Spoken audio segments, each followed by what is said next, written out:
How to fix Windows key not working. Hey everyone, if you are trying to fix your Windows key that's not working, then I'm going to show you guys a few steps that you can do. So there might be a few reasons why your Windows key is not working. So the first one being if your filter keys or sticky keys are turned on, it might be affecting your Windows.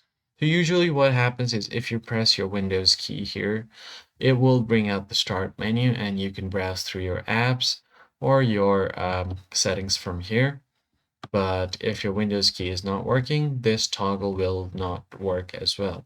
There are other shortcuts with Windows keys as well. So as you guys know, Windows key is quite a handy key on your keyboard, but if it's not working, you might check the sticky keys settings. So right click on your Windows icon, head over to settings, and then click on accessibility. This is pretty similar for both Windows 10 and 11. You'll find something called ease of access here. And then from here, head over to keyboard. And on keyboard, you just need to make sure that your sticky keys and filter keys are turned off. If this is toggled on like this, you just want to go ahead and turn it off. This is the first thing that you can do.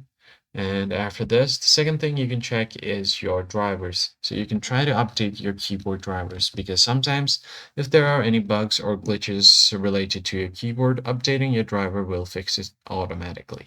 Right click here again, head over to Device Manager. Now on this Device Manager, you can expand it and then click on the keyboard option. Click on the drop down, and if you have any other external keyboards plugged in, it will be shown here as well. I just have one default keyboard, so I'm going to go ahead and open this one up. And once you open this, you will have an option called driver up top, and then click on update driver. You can follow the required prompt here, and it will show you if you have best drivers installed or not. The other thing you can try to do is uninstall this. So what happens is if you uninstall this device, your keyboard will stop working, but you can turn off your PC using your mouse. And once you shut it down and open it up again, PC will automatically install the driver and your key should start working. That's it for this video, guys. I hope it was helpful. I'll catch you on the next one.